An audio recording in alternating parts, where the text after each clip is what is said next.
The hearing will come to order, and good afternoon to everyone. This hearing on the UN Relief and Works Agency, or UNRWA, its decades-long complicity in the most vicious forms of anti-Semitism, anti-Semitic hate, with a focus today on the so-called independent review by Ms. Catherine Colonna, will come to order. Hillel Neuer, the Executive Director of UN Watch, will testify today that the, quote, Colonna review was not independent. The verdict was determined in advance. He goes on to say UN Watch has demonstrated in detail why the Colonna review was not truly independent, including because of the manifest bias and conflicts of interest of the examiners, and because both the UN and UNRWA declared the outcome in advance in a mandate explicitly designated not to objectively examine potential wrongdoing, but rather to reassure the donors, close quote. The revelations of recent months about UNRWA's complicity in the anti-Semitic atrocities of October 7th and the involvement in supplying Hamas and protecting its terror tunnels has been a dramatic wake-up call for a lot of people to the reality that UNRWA is one of the chief drivers of conflict between Palestinians and Israelis. This is the fourth hearing on UNRWA and related UN agencies that I've chaired in the past 12 months alone. 21 years ago, in 2003, I offered an amendment that passed the House of Representatives to defund UNRWA. The Senate failed to take action. I and many of my colleagues on both sides of the aisle for decades have been raising their anti-Semitic hatred embedded in UNRWA. This year, my legislation, called the Stop Support for UNRWA Act of 2024, was passed by the Foreign Affairs Committee on February 6th by a vote of 30 to 19. It completely prohibits any U.S. contributions to UNRWA. My legislation, however, made it absolutely clear that, quote, nothing in this act may be construed to preclude the provision of humanitarian assistance to any agency or entity other than UNRWA, to individuals or entities that also receive assistance from UNRWA, if the Secretary of State certifies to Congress that such an agency or entity, quote, one, does not promote, espouse, or affiliate with entities or individuals that promote violence, terrorism, or anti-Semitism, as such term is defined by the IRA working definition of anti-Semitism, and two, does not employ individuals who promote, espouse, or affiliate with such entities or individuals. The House report accompanying H.R. 7122, the Stop Support for UNRWA Act of 2024, very clearly and unambiguously summarizes the case against UNRWA and the due diligence by the Foreign Affairs Committee, including hearings prior to the markup. In March, the bipartisan foreign aid bill that President Biden signed into law included language prohibiting U.S. taxpayer funds to UNRWA through March 25th of 2025.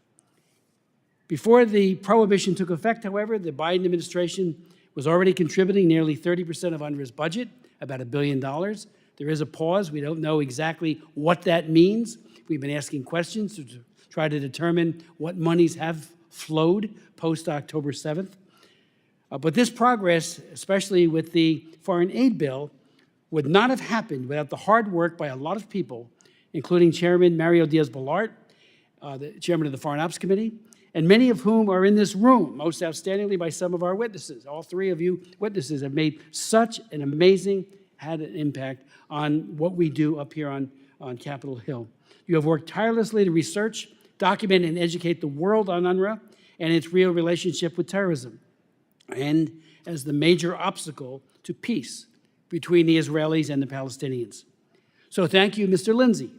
You were really the pioneer here with the analysis and expose you wrote in 2009. And thank you, Hillel and Yona, for your stellar work and the dedication in carefully documenting and informing us and the world about the anti-Semitic and destructive work of the UN and many of the NGO networks that the UN partners with. Thanks to your work, we have seen that shift. That vote that just occurred a few weeks ago would never have happened without the work that you've done. More and more people in Congress and the government are aware of the irreformable problems with UNRWA. It's by staying with this issue that Congress will effect change and eventually the effective elimination of UNRWA. When that happens, it will be a very good thing for all the peoples of the Middle East, whether Israeli, Palestinian, or any of the countries that maintain UNRWA institutions and missions.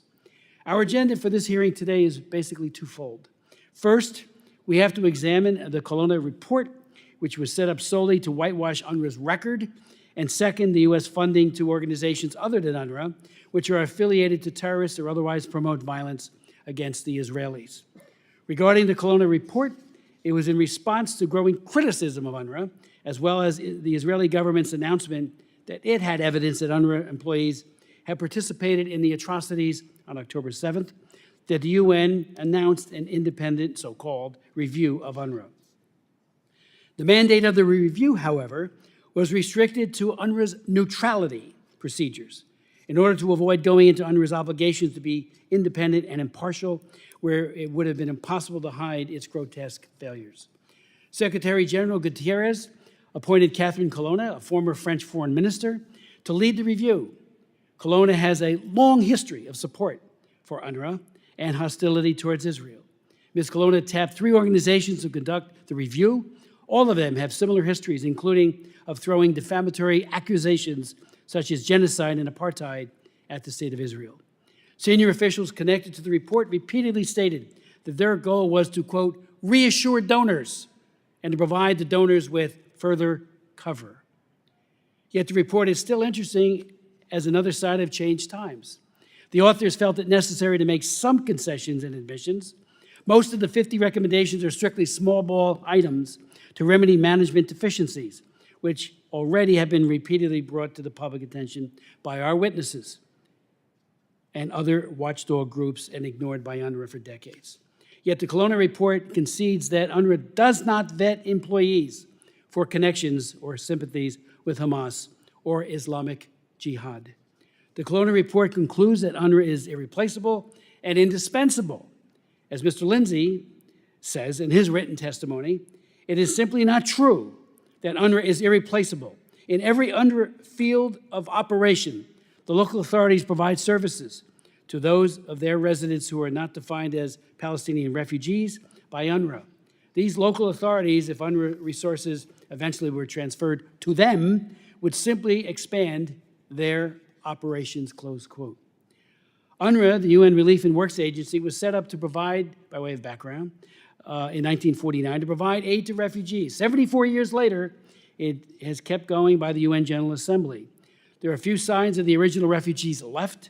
Almost all UNRWA so-called refugees today, in fact, belong to the vastly expanded number of children, grandchildren, and great-great-grandchildren of the original refugees. And they are only refugees because nearby Arab nations seeking to perpetuate Israel's problems will not permit the Palestinians to integrate into their societies.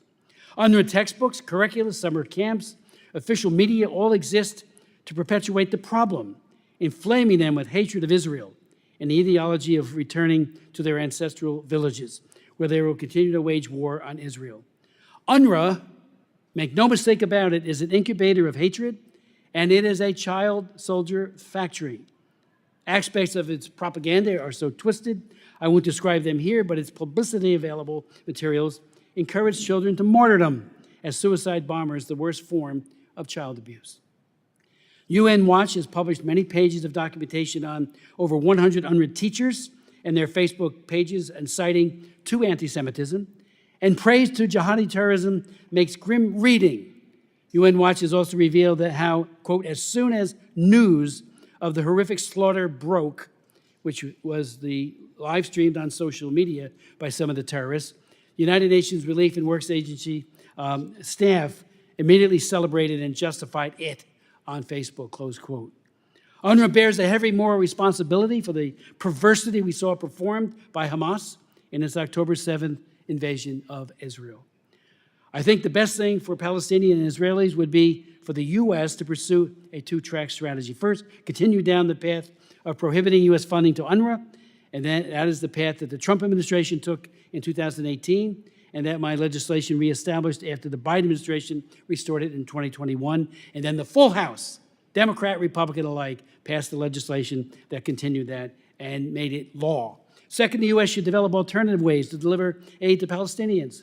International aid organizations that are rigorously vetted by our government to be kept clean of associations with anti-Semitic or terrorist associations. This brings us to the second agenda item, U.S. funding to organizations other than UNRWA that are affiliated to terrorists or otherwise promote violence against Israelis. Congress is not voting to prohibit funding to UNRWA in order to have aid to the Palestinians channeled through other terrorist complicit organizations. Yet that seems to be happening. I don't know why the Biden administration is permitting this, yet it has been unresponsive to concerns I raised about this last September. At that time, it became clear that the State Department awarded a grant to an organization whose webpage showed ample evidence of working with and celebrating senior leaders of the Palestinian Islamic Jihad and the Popular Front for the Liberation of Palestine, both of whom the United States government has designated as foreign terrorist organizations. We will learn today about other examples during the course of the hearing. One thing is clear: under absolutely no circumstances should the State Department be subsidizing an organization that promotes the killing of innocent Jews and terror attacks on Israel. I'd like to now yield to our very distinguished witnesses and thank them for making the trip to be here. In some cases, a very long trip. Hillel, thank you for traveling from Switzerland. And let me introduce our three distinguished witnesses. Beginning first with Hillel Neuer, an international lawyer, diplomat, writer, and activist. He is the executive director of UN Watch, a human rights NGO in Geneva, Switzerland. In 2018, McGill University awarded Mr. Neuer with an honorary doctorate of laws for his work to advance human rights and for being the voice for those without one. The university recognized Neuer as an innovator in creating global platforms for courageous dissidents and champions of human rights from around the world, and for being a passionate advocate for human rights, fighting tirelessly against discrimination, torture, and injustice. The Tribune of Geneva has described Mr. Neuer as a human rights activist who is feared and dreaded by the world's dictatorships. The Journal de Montreal wrote that Neuer makes the UN tremble. Israel's Ma'ariv, a newspaper, named him to its list of the top 100 most influential Jewish people in the entire world. Hillel Neuer is an acclaimed speaker who has testified often before the United Nations, the United States Senate, and the U.S. House. Then we'll hear from Mr. Yona Schiffmiller, Director of Research at NGO Monitor, a Jerusalem-based research institute. In his research, he is focused on issues related to the provision of humanitarian assistance, including the diversion of aid by terrorist organizations in Gaza and the West Bank. He authored and edited chapters of the 2015 publication Filling in the Blanks, analyzing misuse and diversion of aid in Gaza, as well as developments related to the 2014 conflict there.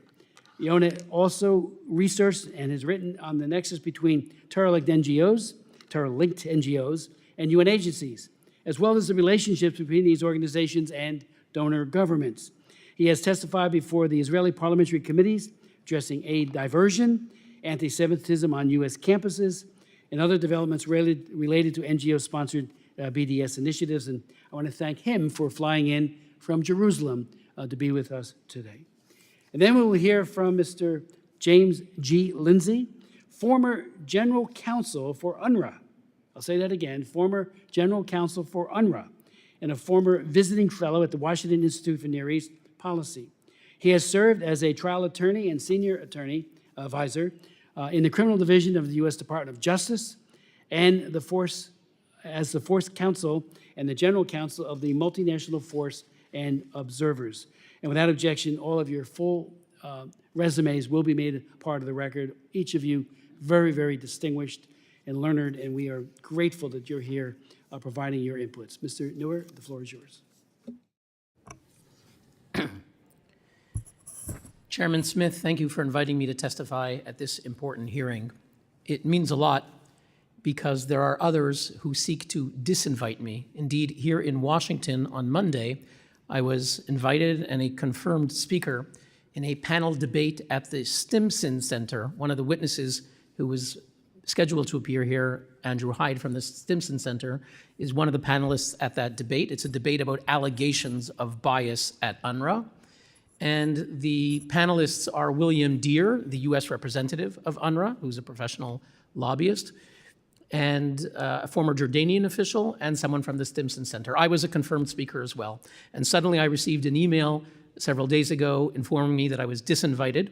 And it turns out, I was told by Barbara Slavin of the Stimson Center, that it was UNRWA. UNRWA's Washington representative, Mr. William Deere, who said that he would not appear unless I was disinvited, and so she chose to do the dishonorable thing, and I was canceled. So it means a lot that I'm invited here. Indeed, I would say this is not the first time that UNRWA has refused to debate me. I was invited to a hearing at the European Parliament about a month ago.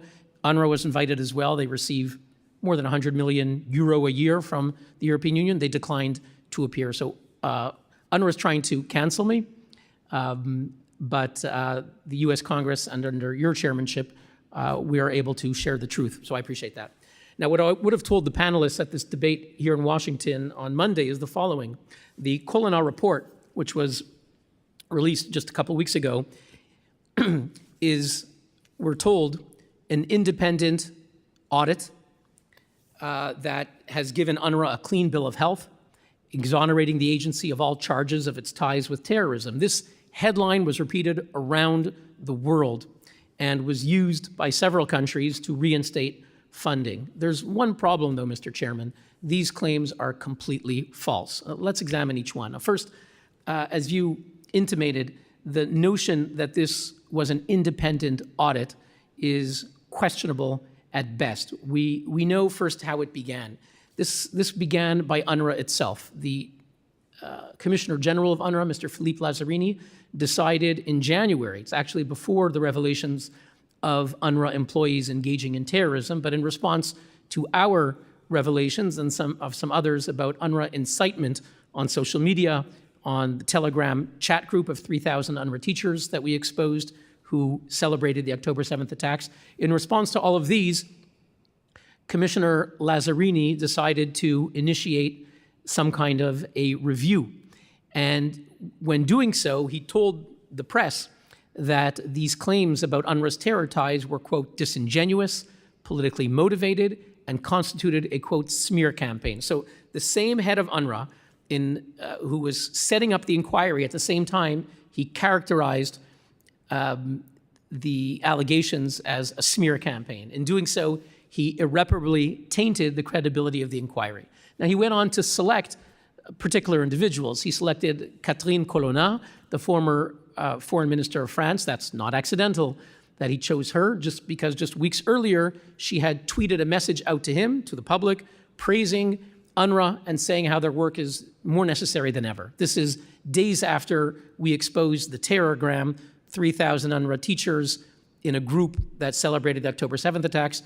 Madame Colonna was praising UNRWA. So he chose someone who he knew very well was sympathetic to UNRWA, to say the least. She was also basically a board member of UNRWA because she sat on the advisory commission, as France sat on the advisory commission. France is the fourth largest donor. So the notion that she would make adverse findings against UNRWA is absurd. She would have been implicating herself had she done so in a very significant way. So she was chosen deliberately to give the predetermined result. And indeed, as you indicated, Mr. Chairman, the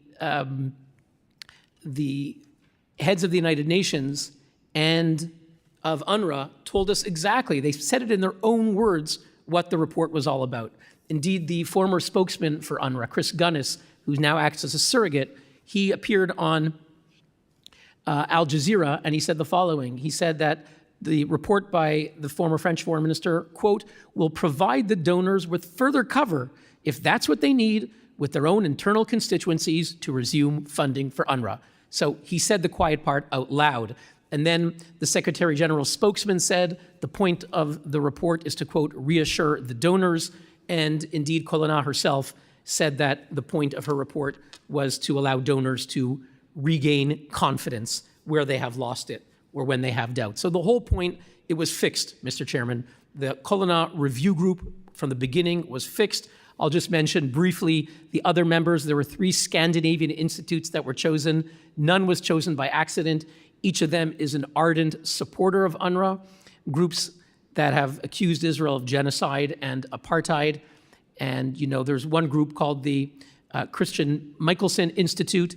This is a group that has published a major report on UNRWA just 2 years ago, where they said that claims of UNRWA incitement are, quote, unfounded. So they picked groups that have a long record of attacking any reports of UNRWA incitement, and they chose another group called the Raoul Wallenberg Institute, which is a beautiful name named after someone who rescued Jews, but in fact, the head of this institute is the complete opposite of Raoul Wallenberg. His name is Per Lundberg, and he tweets out posts by the Electronic Intifada, which is an anti-Semitic group headed by Ali Abunimah, and he posted in 2014, must-see debate about UNRWA video, UNRWA's Chris Gunness demolishes anti-Palestinian activist on Fox. He has shared other tweets by Chris Gunness with UNRWA talking points attacking critics of UNRWA. So they deliberately picked individuals and groups that have a lengthy record of attacking any critics of UNRWA. So this was the least objective kind of group you could imagine. So in truth, this was not an independent audit. Those who created the review and the people who were selected indicate that it was fixed from the start. And in the large part, the review group provided the goods. The report says the following: UNRWA, quote, remains pivotal in providing life-saving humanitarian aid.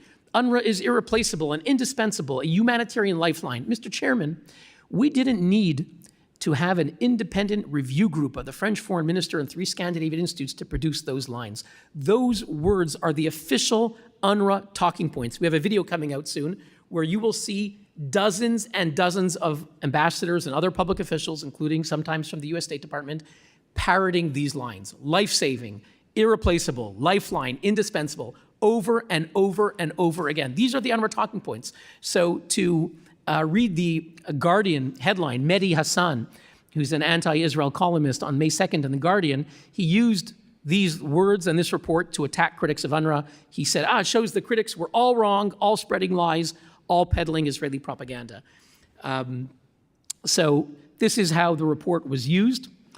It doesn't mean there aren't things in here that are useful. And I saw from Mr. Lindsay's testimony, there are certain things in here, despite the conclusions that they reached, which enabled Germany and Japan and others, indeed, that gave them the cover to resume funding. There are, of course, some things in the report that are useful. But, you know, this comes to the point that some of the myths about the report, the myth that we hear so often is no evidence was provided. Israel has never provided any evidence, we're told, about UNRWA complicity with terrorism. I'll quote from The Guardian on April 22nd, quote, Israel has yet to provide evidence of UNRWA staff terrorist links, says the Colonna report. This was shared by Ken Roth, the former head of Human Rights Watch, and many, many others. Now, the interesting thing here, no evidence was provided, is that Colonna herself, even though I'm critical of her, but Colonna herself refuted that claim. When she presented her report in New York on April 22nd, she said the following. She said, some of these media quotes do not respect the text of the report. We've written UNRWA has not received evidence by Israel, not that there is no evidence. It's very different. These are 2 separate missions. Allegations regarding individuals is in the scope of the OIOS.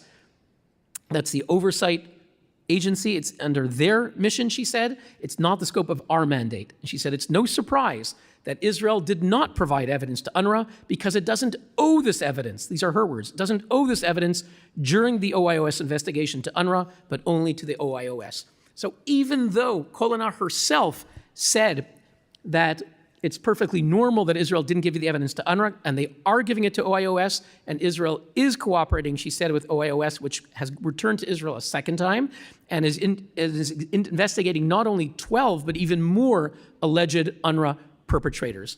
So the notion that Israel failed to provide evidence is false.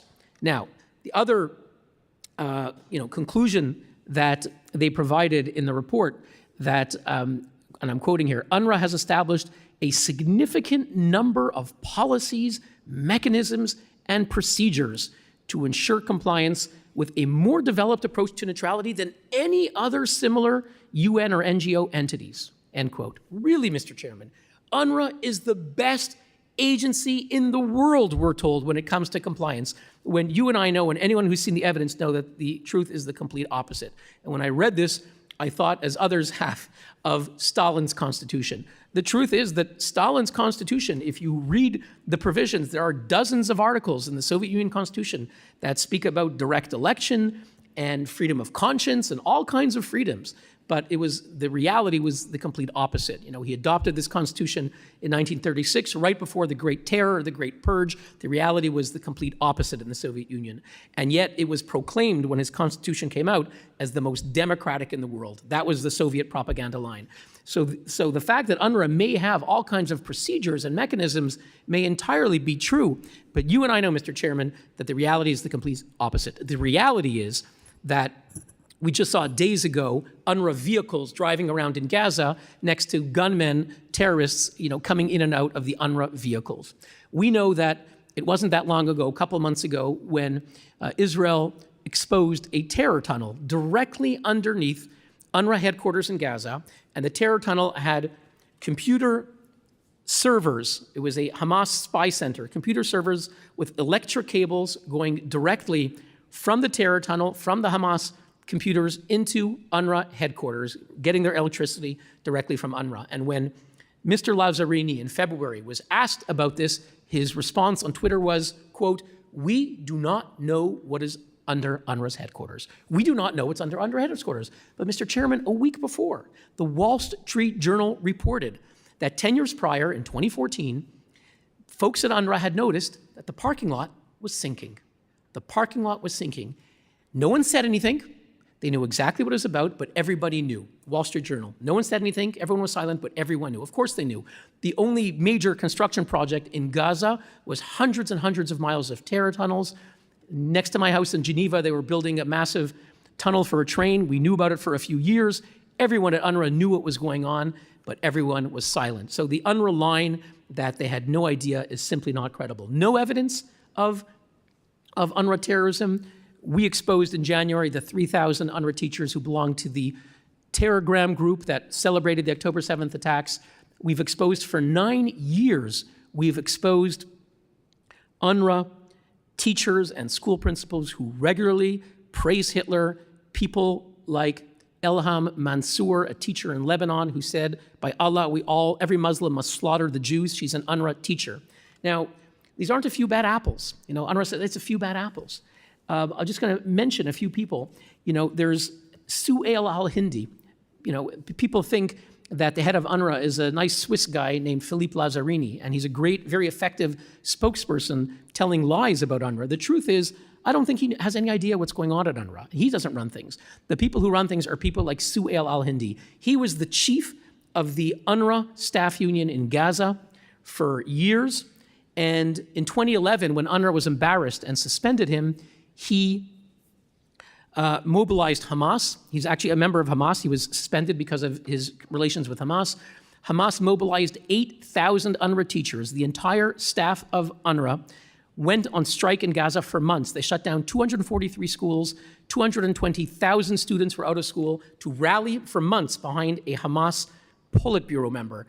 Su'ail al-Hindi sits on the Hamas Politburo in Gaza with Yahya Sinwar, the master terrorist. And for years, he sat as the head of the UNRWA union. Eventually, because it became public, he had to resign. UNRWA didn't fire him, but they asked him to resign. So as far as I know, he's still collecting an UNRWA pension. And he's a leader of Hamas, celebrating the attacks, leading the Great March of Return. And there are several other examples in our reports, which can all be found at unwatch.org, repeatedly, when UNRWA teachers are exposed for their incitement. Thousands of UNRWA staff, whether it's in Gaza or in Lebanon, rally in their support. It's not a few bad apples. The rot goes all the way to the core. And the Kolinar report, sadly, misrepresents the situation on UNRWA. We know for 10 years that we've been sending them all of these reports. The response of UNRWA was to attack us. We've posted on the internet, on our website, unwatch.org, example after example of how we wrote to UNRWA, tried to engage, they refused to meet us, like the UNRWA representative here in Washington is trying to cancel me, and instead all they did was attack us. That's the truth, Mr. Chairman. Thank you very much. Mr. Neuer, thank you so very much for that very, very eloquent testimony and for your leadership. I would now like to recognize Mr. Schiffmiller. Mr. Chairman, I thank you for convening today's hearing and for the opportunity to testify. Appearing today in my personal capacity, I'm the Director of Research for NGO Monitor, founded by Professor Gerald Steinberg in 2002. NGO Monitor is a globally recognized research institute promoting democratic values and good governance. By publishing independent analyses of NGOs, their funders, and other stakeholders, including UN agencies, we work to ensure that decision makers and civil society operate in accordance with the principles of accountability, transparency, and universal human rights. As has already been discussed extensively, failure at UNRWA is not new. For years, those who were willing to listen, including yourself, Mr. Chairman, were increasingly alarmed at the agency's hate-filled curriculum and periodic discoveries of weapons caches in its schools and members of US designated terrorist organizations on its payroll. However, the scope of these and other disturbing phenomena that has surfaced since the Hamas-orchestrated October 7th massacre is overwhelming. As you and Mr. Neuer discussed, in response to mounting evidence of abuse at UNRWA, in February, the UN Secretary General impaneled a number of European NGOs, led by the former French Foreign Minister Catherine Colonna, to investigate. Though deeply flawed, suffering from numerous biases and unreasonably sympathetic to the agency, the report, perhaps unwittingly, does hint at other structural flaws at UNRWA. Described in greater detail in my written testimony, these include, for example, the presence of a coercive environment undermining accountability and oversight mechanisms in Gaza. My written testimony also demonstrated that many of the worst behaviors displayed by UNRWA and its staff in Gaza are manifest in other humanitarian actors, including UN agencies as well as international and Palestinian NGOs. Among these shared problems are aid diversion, glorification of violence, and other ills. Mr. Chairman, the Stop Support for UNRWA Act of 2024 that you co-authored recognizes this fact, requiring certain assurances before taxpayer funds can be awarded to organizations that seek to fill in for UNRWA. As you noted in your opening statement, the Secretary of State must certify that such partners, quote, do not promote, espouse, or affiliate with entities or individuals that promote violence, terrorism, or anti-Semitism, end quote, and do not, quote, employ individuals who promote, espouse, or affiliate with such entities or individuals. Mr. Chairman, the significance of this clause cannot be overstated. It is a clear recognition of the fact that there exists a crisis of which UNRWA is but one horrifying example. A broad fundamental approach is required to prevent a repeat of the UNRWA debacle with other agencies and organizations. Rigorous vetting is required to ensure that US assistance aligns with American policy goals and values, and to guarantee that taxpayer funds are not provided to terror-linked actors or to those that glorify violence and espouse anti-Semitism. In my written testimony, I presented instances in which US vetting of Palestinian partners was insufficient, allowing taxpayer funds to flow to terror-linked organizations and to those that glorified violence. This included funding a Gaza-based organization in 2023 that openly called for, quote, armed resistance and hosted senior officials of the Palestinian Islamic Jihad, as well as to a West Bank group in 2022, whose head of the board attended a celebration of the anniversary of the founding of the Popular Front for the Liberation of Palestine, the PFLP, both of which are US designated terrorist organizations that participated in the October 7th massacre. Moreover, a 2021 NGO Monitor report revealed several instances of US support for Palestinian NGOs that worked with children and teens, presenting convicted terrorists as role models, celebrating specific attacks on Israeli civilians, and other similar actions. With $180 million in pledged support for humanitarian activities since Hamas's invasion, it is crucial that US partner vetting be both well-conceived and expertly implemented. In my written testimony, I provided recommendations for vetting such assistance, including through UN agencies. Before discussing these proposals, however, let me state what should be obvious. The defeat of Hamas is a prerequisite for any day-after humanitarian strategy. This is essential not only to the safety and security of Israelis, not only for the prosperity of Palestinians, but to any hopes of fundamentally changing the context and environment in which humanitarian and development aid take place. Let me now broadly outline the recommendations included in my written testimony.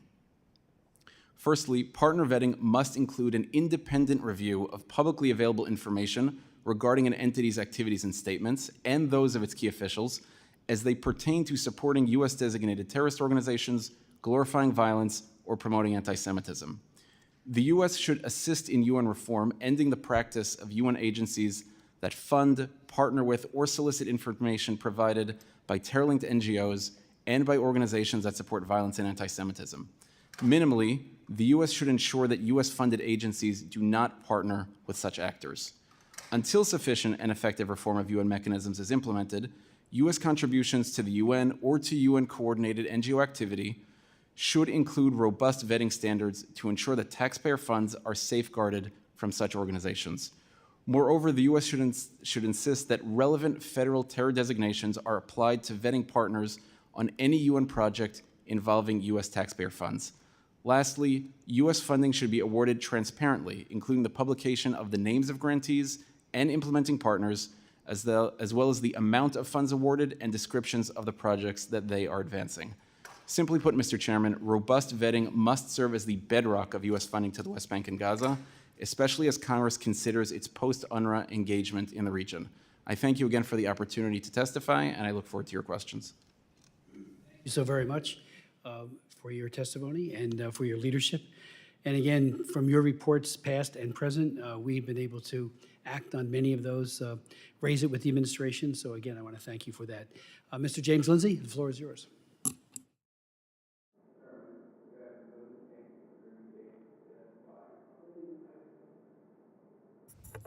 Thank you. Mr. Chairman, good afternoon again, and thank you for your invitation to testify about the Kelowna Independent Review's report on UNRWA. The Secretary General limited the review's mandate to UNRWA's neutrality, so the report does not discuss, let alone make any recommendations concerning many long-standing criticisms of UNRWA, two of which are particularly important and which I will mention. There are additional ones in my written testimony and in documents I have written over really the last 15 years. My original document on UNRWA was written in 2009 for the Washington Institute on Near East Policy, and that document, 15 years old, is still completely relevant because nothing has really changed. What the report doesn't address that I want to mention today is that firstly that UNRWA should be using the UN Refugee Convention definition of a refugee, which provides that a person cannot be both a citizen under the protection of his state of residence and also a refugee at the same time. Adopting that definition would reduce UNRWA's claimed 5.9 million Palestine refugees by nearly a third. There are about 1.8 million of these oxymoronic citizen refugees in Jordan alone. All of this would save a considerable amount of funding. Secondly, UNRWA should be vetting its Palestine refugee beneficiaries, at least some of whose criminal histories would bar them from being considered refugees under the UN Refugee Convention. United States funds should not go to any Palestine refugee identified as supporting terrorism. The report itself,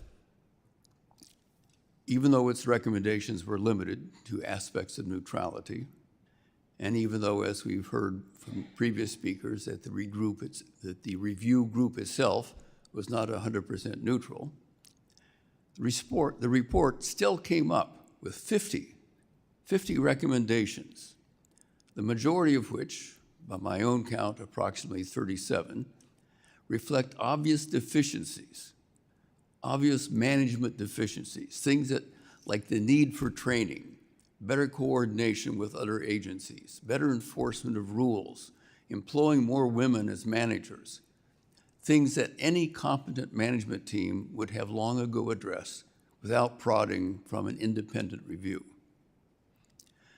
Some of those management deficiencies, and I'll mention two, the decision not to vet staff for terrorist connections when hiring or retaining them, and the decision not to remove anti-Semitic, anti-Israel, and violence glorification from education materials. These items, these things I've mentioned, are in areas fundamental to the operation of any UN agency, or they should be.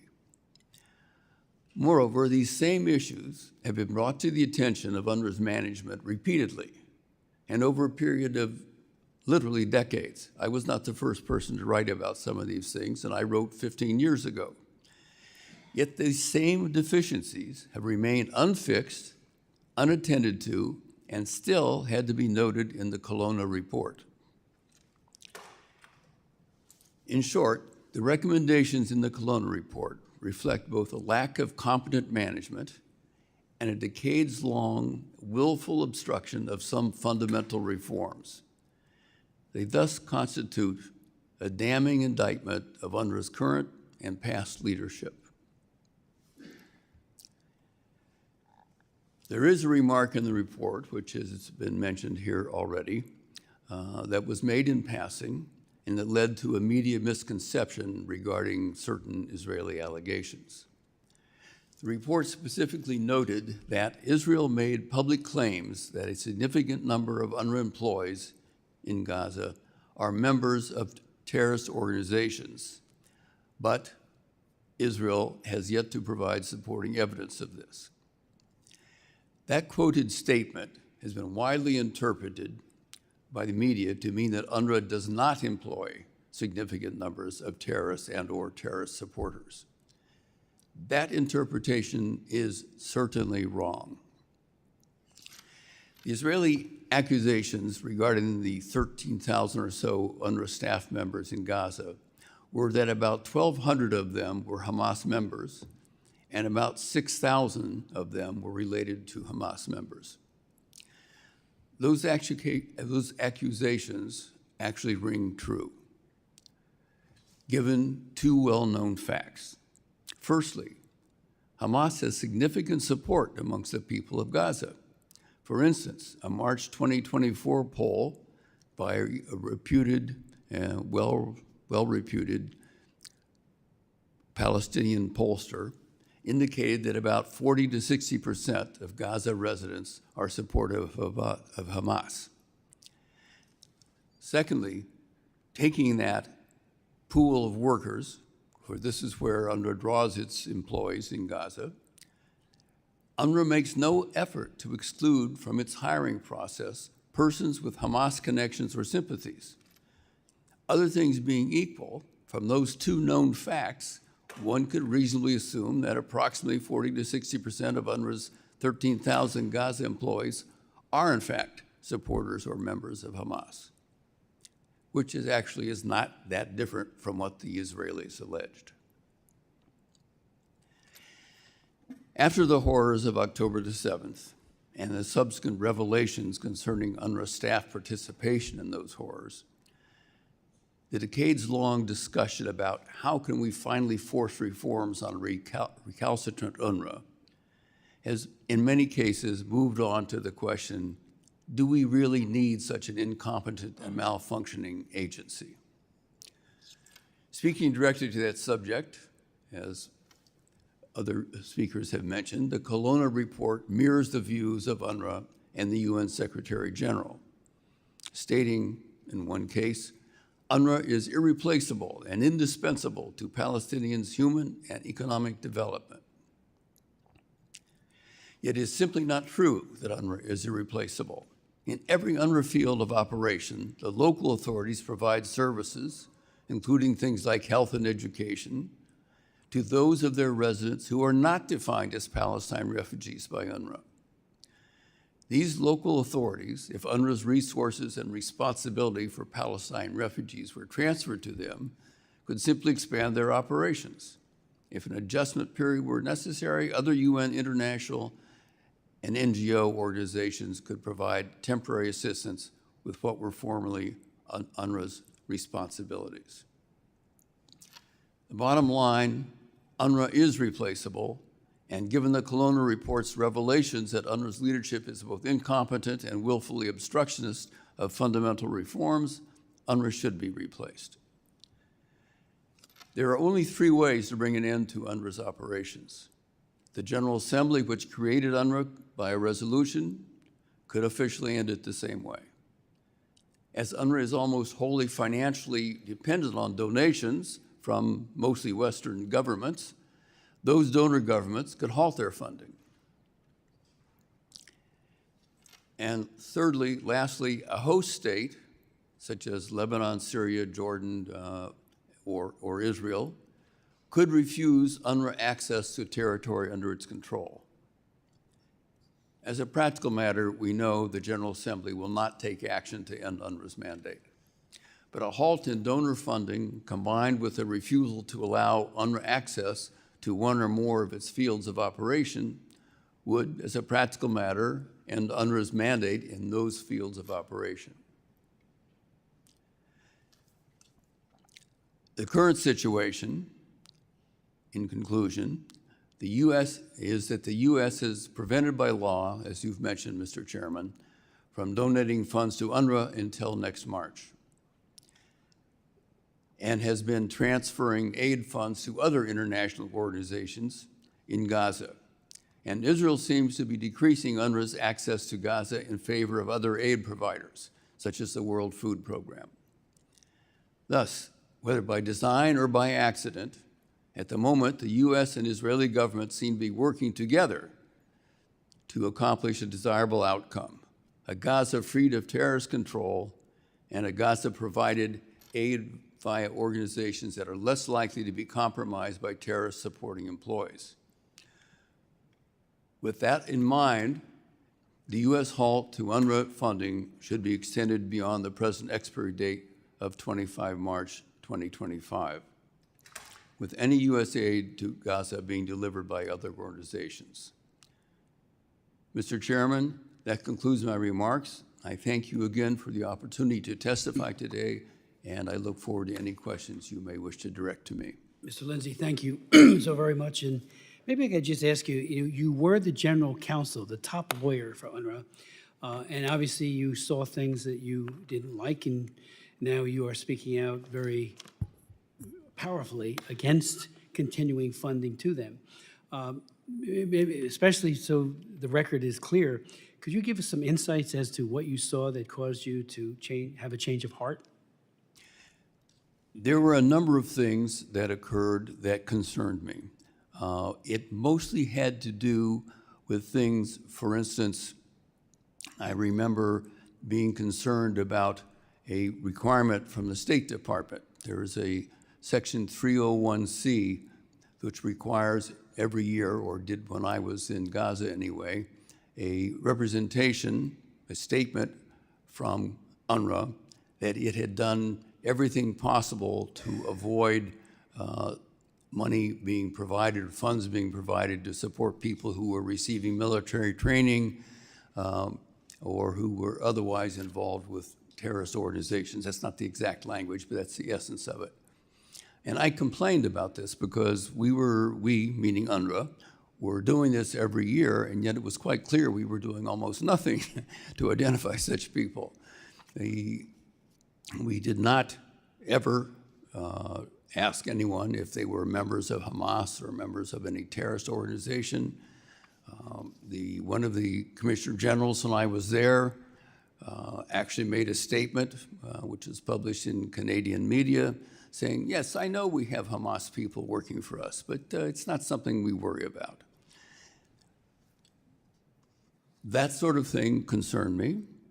Some of these things that I mentioned in my paper from 2009 for the Washington Institute had to do with some of the things that are mentioned in the Kelowna report, actually.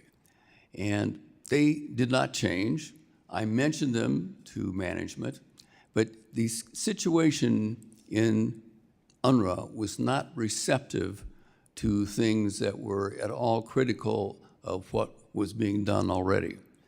And I did not continue doing that during my time in UNRWA. I did it at the beginning. I pointed out difficulties, I pointed out issues, and I was rebuffed, and so I moved on. I think the record should note it takes a tremendous amount of courage to stand up to what you have stood up to, having been there, seeing firsthand, and then you took a very principled stand to say, this is not the way it should be. So I really applaud that. It's such a principled position. Mr. Chairman, I don't want to exaggerate. I did what I did, but as I said, when my ideas were not received with any sort of pleasure, I didn't make those in the future. Some of the ones that I identified, as I've just mentioned to you, I did mention, I did raise these issues. I did complain from a legal standpoint that these they should not be done this way, but I was rebuffed, so I didn't repeat them. As the largest donor of USA to UNRWA for decades, Mr. Neuer, could you tell us, was UNRWA a reliable agency where the money that we provided for across the board was being utilized effectively? Thank you, Mr. Chairman. And let me just say that since I last appeared here, the U.S. Congress has passed bipartisan legislation signed by the President, which prohibits any funding of UNRWA for at least the next year, and I want to congratulate you for your leadership in making this happen. It's a very significant move. Regarding aid, we are told that we need to give money to UNRWA to help the Gazans who do need help, and of course it's our position that the Gazans should be helped in every way possible. The question is whether UNRWA is the right one. And we just released a report last week on May 8th, whereby it's on our website, unwatch.org, and was widely reported. UNRWA staff are stealing aid. They're selling it for profit, while those who report it face reprisals. This is based on numerous reports that have been published by Palestinians in Gaza in an UNRWA-related chat room. There's a former UNRWA official who runs a chat room, and there's, I'll just read out some of the reports that were made from Gazans. A gentleman named Dr. Izzat Shatat says, open thefts from UNRWA shelter workers. The director of a school warehouse came with 50 cartons of food, distributed in UNRWA schools, and he sold them to a merchant for $100 per carton. How did he take out this amount of cartons? Where is the administration? So people are openly asking in this chat room, why is UNRWA not doing anything? An UNRWA staffer, Muhammad Musa al-Sawalhi, recounts abuses by UNRWA employees. 80% of employees in the shelters have no morals or dignity, he says. They have their homes full of aid, and not only them, but their loved ones with him. Someone named Dima in the chat group says, when will the directors of UNRWA centers and schools, especially Rafah Preparatory Girls' School B, stop stealing the food and needs of the displaced? So these are just, Mr. Chairman, a handful of countless messages accusing, this is from Gazans, UNRWA staff, including directors, of stealing aid at the expense of Gazans who are in need. And yet for the past months, these calls by people in Gaza have fallen on deaf ears. So I think it's fair for us to ask Mr. Lazzarini, his representative here in Washington, William Deere, I don't think they agree to appear before the Congress, why, when whistleblowers are saying nothing has been done, what is UNRWA's response to this?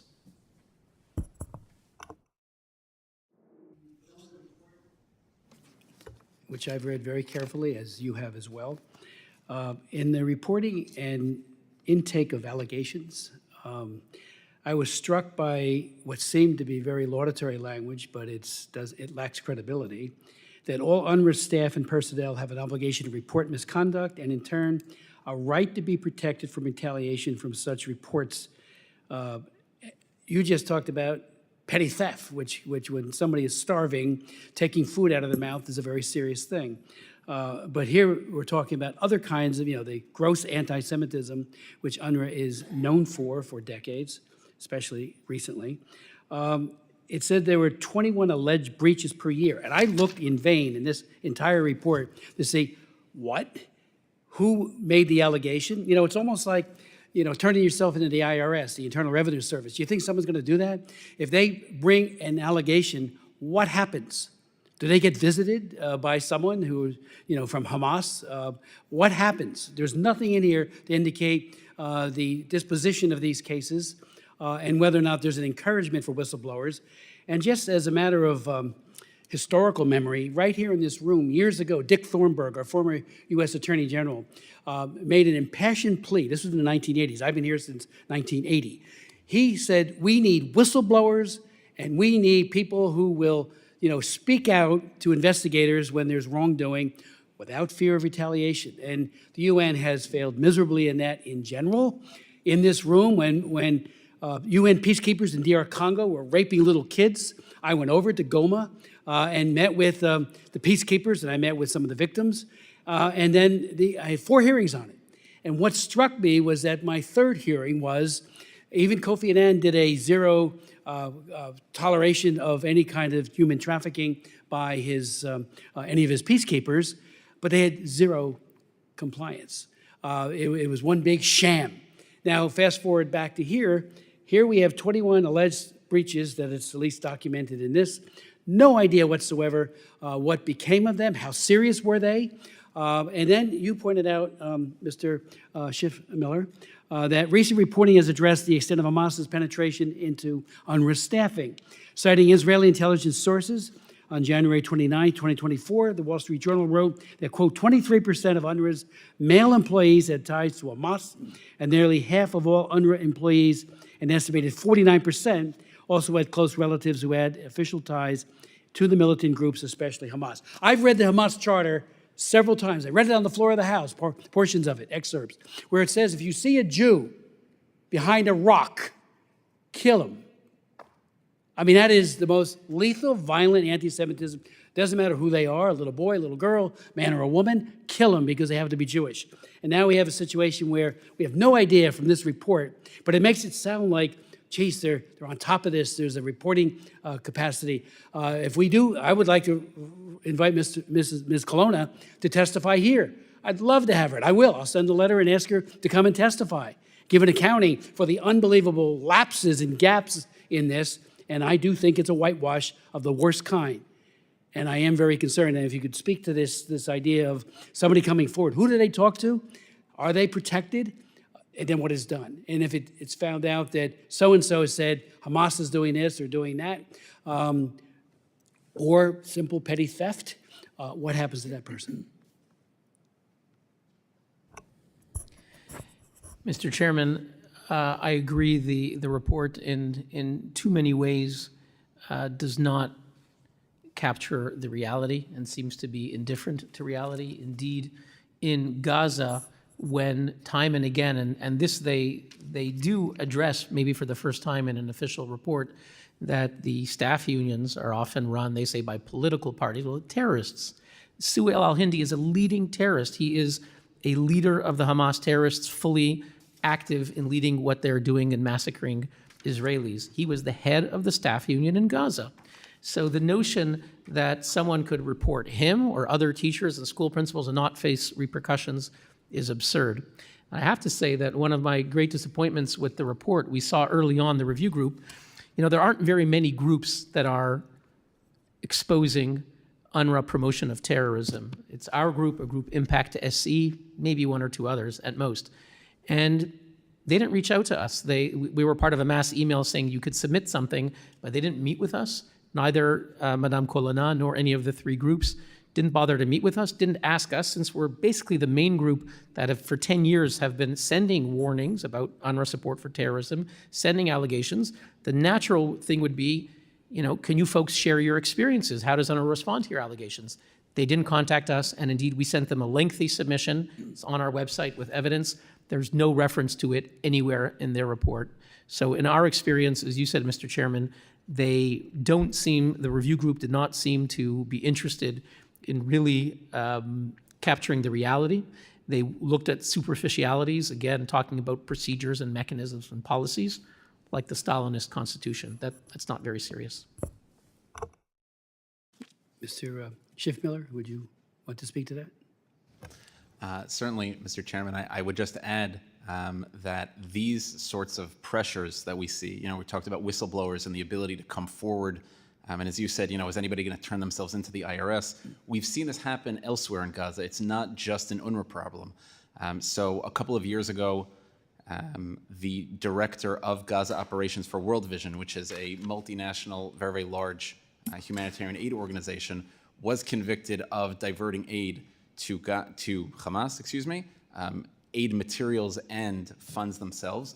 And one of the things that emerged from his conviction was that there was a whistleblower in World Vision, an accountant that worked in World Vision in Gaza, who was concerned about the diversion of funds, reported this to his superiors, and he was then fired. Not only was he fired, he was then arrested by Hamas, interrogated by Hamas, and the materials related to that interrogation were found on the computer of the World Vision employee in question, who was later convicted, suggesting very, very clearly that when you have Hamas control over a territory, and you have organizations that are operating there, and you have Hamas operatives operating within those organizations, it becomes nearly impossible to advance any sort of accountability, any sort of oversight within the organizations.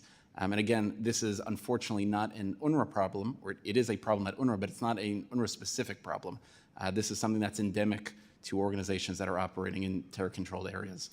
Let me just ask you, in the Kelowna report, it talks about neutrality of staff, part of this whole neutrality narrative, but it admits UNRWA faces challenges due to increased politicization among its staff affecting its neutrality. We know that that's a problem, but they say it here. Then they have, update the neutrality framework, all this gobbledygook talk, and yet they do at least acknowledge that they're facing challenges as it becomes much more politicized, and I would say much more hate-filled and anti-Semitic. How do you respond to this, the trend line of neutrality or lack thereof of their staff?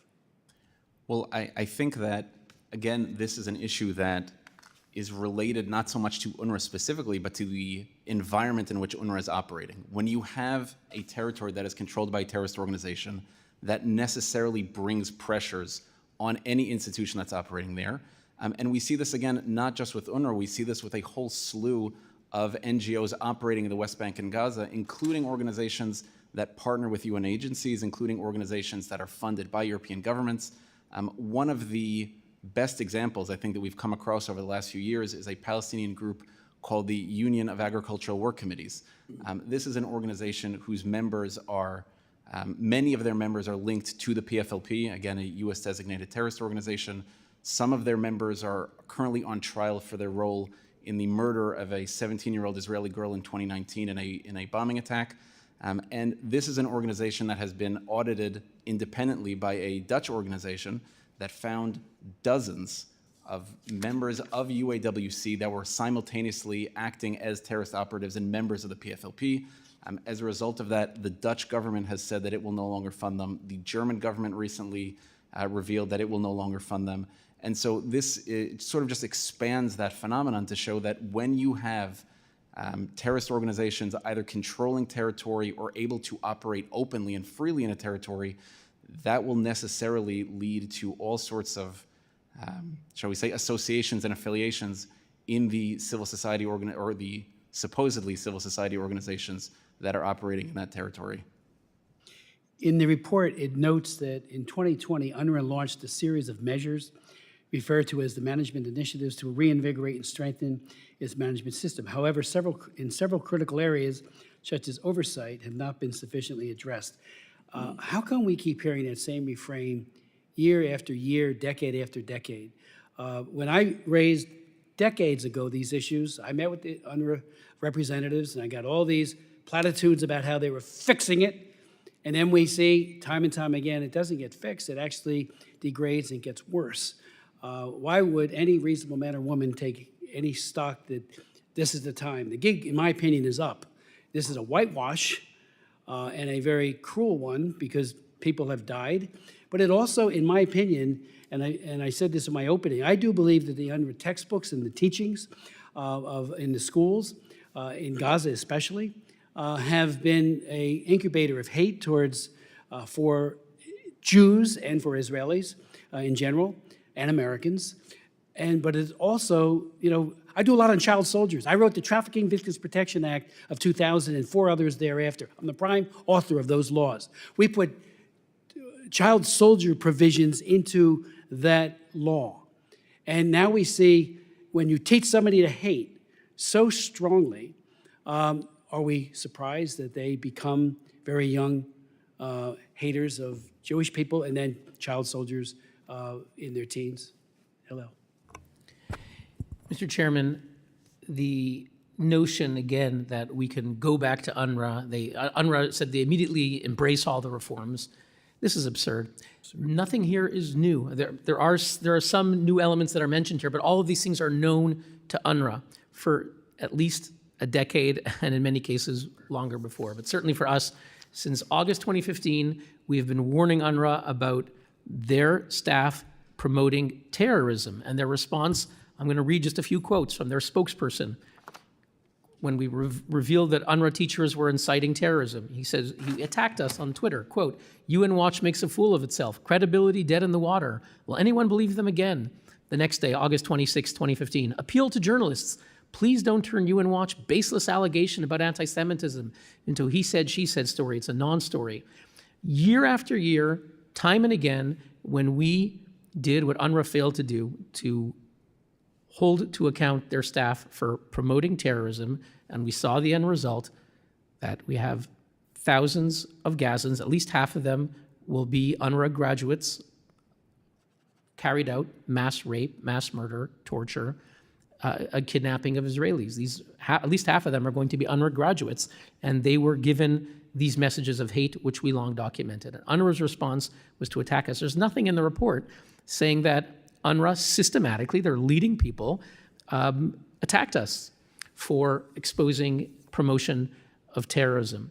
And let's go back to really what UNRWA is, as Dr. Einat Wilf has shown in her book, The War of Return, and as she has stated numerous times, support for terrorism at UNRWA is not a bug, it's a feature. The whole point of UNRWA is to tell Palestinians in Gaza, for example, and you see videos, they tell children, is your home here in Gaza? And the child says, no, where's your home? Your home is in Jaffa, in Akko, in Israel.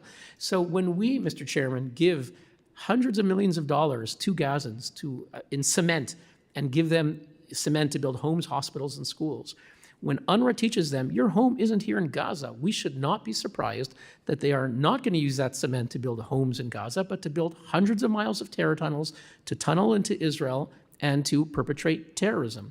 That is what we should expect.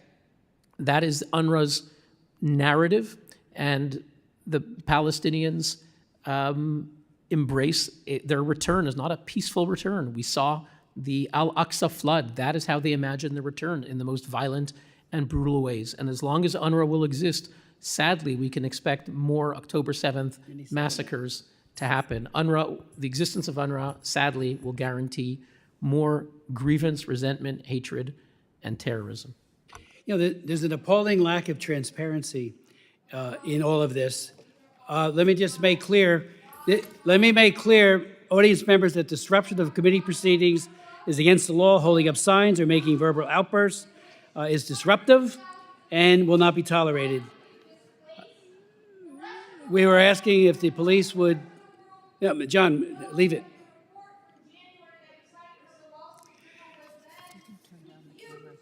Yeah, where? So we'll pause for a brief moment, and then we will continue the hearing. Right. Okay. Let me just ask a question, if I could. Let me ask a question of our distinguished panelists. Maybe you, Yona, especially, you had given to us some information that we took, Mike Bilirakis and I wrote to the State Department about the Phoenix Center. $90,000 of U.S. taxpayer funding was provided to them. They have workshops and discussions with senior leaders of the Palestinian Islamic Jihad and the Popular Front for the Liberation of Palestine. All these events, flags of the terrorist organizations prominently displayed, and they call for armed resistance. We asked the State Department, we asked Secretary Blinken for an answer. Why did you give them $90,000? We still haven't heard back from them. I appreciate that you made us aware of that, but if you could maybe elaborate on that kind of funding. Hopefully it's over, but it's just very disturbing. Well, thank you, Mr. Chairman. I agree that it is very disturbing, and it's disturbing for two reasons. The first is, of course, it should never have come to pass that U.S. taxpayer funds were distributed to an organization that openly calls for a third intifada, for armed resistance, and openly works with and gives a platform to members of a U.S. designated terrorist organization, in this case, the Palestinian Islamic Jihad. The second reason, however, why it's disturbing is that all of this information, all of the incriminating information was public. It all existed on this organization's own website, or on, in certain cases, there were statements that were made public by members of the organization. And so proper vetting, simple basic vetting of an organization like this should have discovered this type of material. And that gets to changes that have been made over the last few years in the way that USAID conducts vetting. There was a push a few years ago by an organization seeking to change USAID vetting that got the agency to change the guidelines, the regulations for how second-tier partners are vet.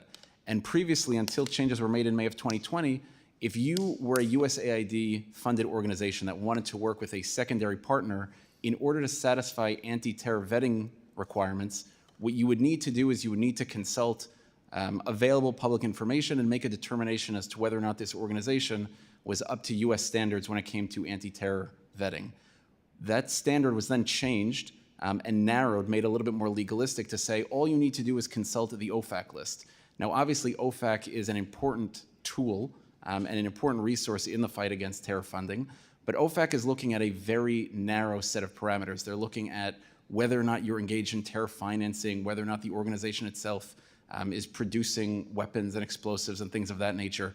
They're not looking at every single Palestinian organization operating in the West Bank and Gaza to see if they're promoting incitement and hatred and violence on their websites. And so when you have a very narrow, very legalistic view, you're going to miss these sorts of materials. And that's why we feel that it's crucial that publicly available information, the types of information that organizations are publishing, that they're putting out themselves, should be part of the vetting process and should be part of the review process to ensure that organizations like this aren't funded again in the future. Let me ask you, in the report, it says the chair recommends that there be a ban of any hate speech inciting to violence and/or anti-Semitic references from host country textbooks. In the meantime, stop using such material. That's an admission that, one, it's happening, and that kind of admonishment is what we often got verbally when we would talk to UNRWA officials. Oh, we want it stopped, and then it continues and even expands. I thought that was quite an admission where they are saying, go and ban it now, because it's not banned now, if you want to speak to that, because it's very disturbing about the textbooks. I had a hearing once here, and we had a person with a pile of textbooks, and he read from them. And he said, this is what these young children have imposed upon them in these UNRWA schools. And not only was it anti-Semitic and anti-Israel, it was anti-American. So it's been a common thread for, as you pointed out, all of you, for decades. If you wanted to respond to that. I also would ask you, this report, I hope, doesn't become the template for the Biden report pursuant to the pause, where we get a whitewash again that uses, like I said, this as a template for how they might respond to it. And, I called from the start, and I'm not the only one, for a top-to-bottom review of UNRWA. I mean, a real probe, not some superficial thing that this turns out to be. And we didn't get it, and I hope we don't get it from the Biden administration. Top-to-bottom review, your thoughts on that?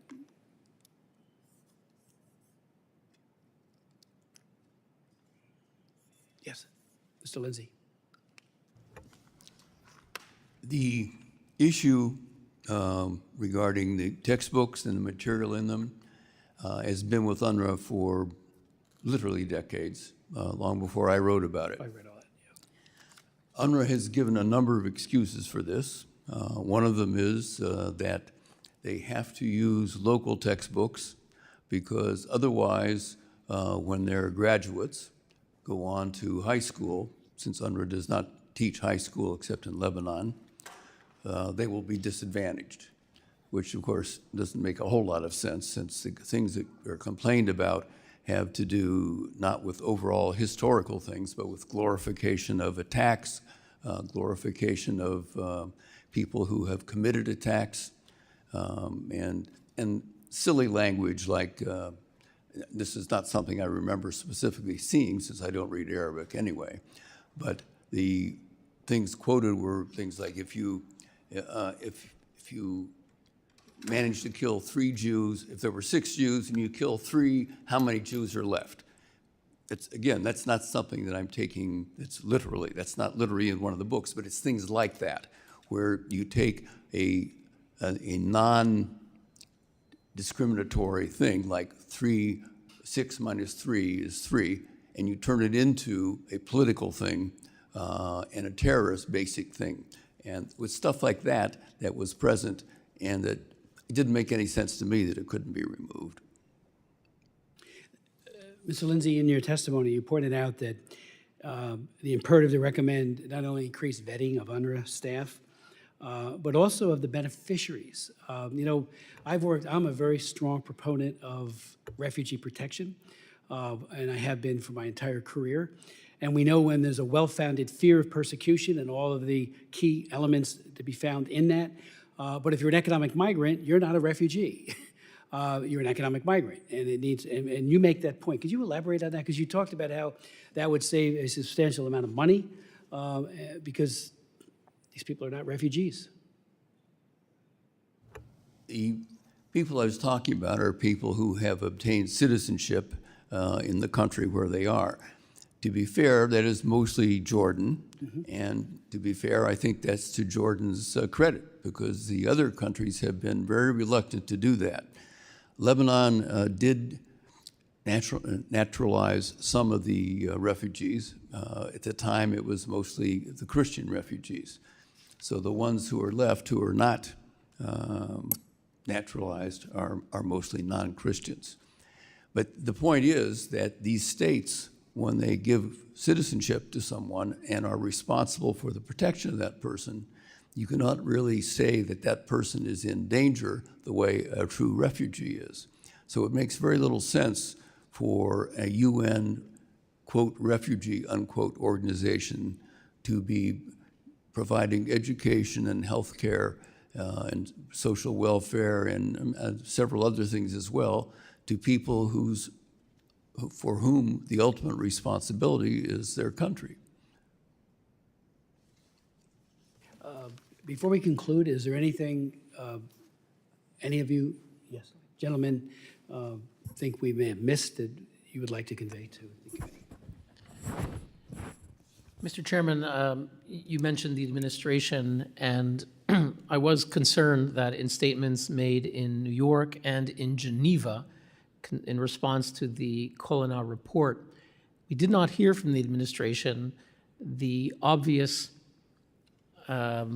objections that the members of the review group were not independent, that the Commissioner General, when he initiated the report, announced in advance what the outcome would be. So, and when they concluded that UNRWA is a lifeline and life-saving and irreplaceable and all the rest, these are all long-used talking points that are clearly not the conclusion of an independent investigation. The administration should be saying this. The administration should be objecting, but they didn't. They said they took it seriously, and even they told the United Nations, we're very proud. It's those who banned funding, that's the Congress, not us.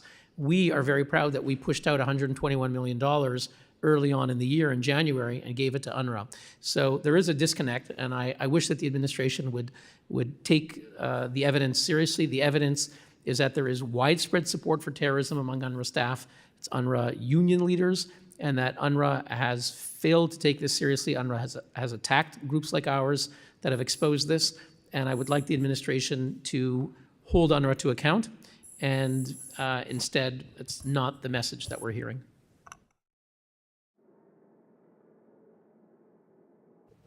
Mr. Chairman, the one thing I would like to do really, I think, is to reemphasize what Mr. Schiffmiller has said about the nature of a totalitarian government or a terrorist government, which is what you have had in Gaza since 2007. It leads to no one being able to provide whistleblowers, because anyone who does is treated very severely. And it also means that the education systems on the ground, and this would include the the UNRWA education systems are going to be dominated by the terrorist people. So even if you have a teacher who is not a member of Hamas, who is not a supporter of Hamas, that teacher is going to be terrified to teach anything other than what Hamas says that she must teach.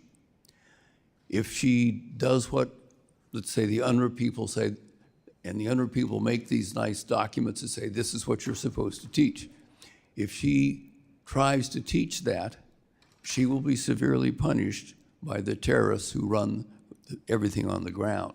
So to people in the headquarters of UNRWA, it may look like all the documents are out there, everything is done perfectly, we have all kinds of evidence.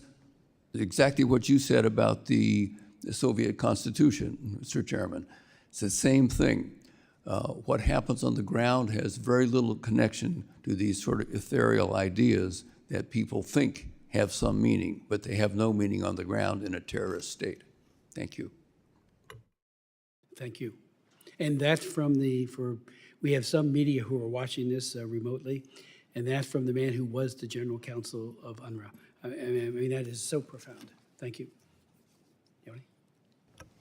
Mr. Chairman, I'll just add, much of our back and forth focused on the issue of vetting and how the United States ensures that the organizations and agencies that it's partnering with are groups that are not linked to terrorists, don't support terrorism, don't espouse anti-Semitism. One of the phenomena that we have come across, and that's been very concerning to us at NGO Monitor, is that there is a very concerted, very, very strong effort on the part of a number of organizations within the humanitarian community to try to downgrade and to try to blunt anti-terror vetting procedures. And this sort of takes two separate tracks. One is to allow as much contact and as much engagement with terrorist organizations as possible. And you see this in publications put out by the Norwegian Refugee Council. You see this in publications put out by OCHA, by the UN's own Office for the Coordination of Humanitarian Affairs. And secondly, you also see a very, very strong push to deny vetting of beneficiaries. So I mentioned the Norwegian Refugee Council. Just a few years ago, the head of the NRC at a conference that was convened by the French Foreign Ministry said we need blanket humanitarian exemptions, no vetting of ultimate beneficiaries. And you see that in a number of pieces of literature that the NRC has published, this call for saying there should be no vetting on what they call non-humanitarian grounds or political grounds. Even saying at one time that, you know, the fact that somebody may or may not be a member of a designated terrorist organization, that does not focus, that should not be a part of the humanitarian needs assessment when funding is distributed. And this is an organization that receives hundreds of millions of dollars from the US government. And so when you see that level of influence, when you see that type of ideology, it is an important, I think, obstacle that needs to be considered when we talk about improving vetting, is not only how do we develop and how do donor governments develop the proper methodologies and the proper procedures, but also understanding there is a lot of opposition that exists to these sorts of pushes from within the humanitarian community. Thank you. I'll just conclude with this. It is disappointing in the extreme, Mr. Neuer, that you provide all of this information and documentation submitted to Colonna for her report, and you don't even get the courtesy of a acknowledgement of the data. Certainly, it might have been just thrown in the local wastebasket or shredded, and I find that appalling. You got to receive information from all sides to make an informed decision. Let me also say that this report, when I read it at the end of April, I was shocked. It is surface appeal arguments.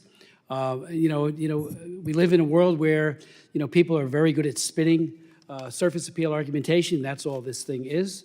It lacks intellectual honesty.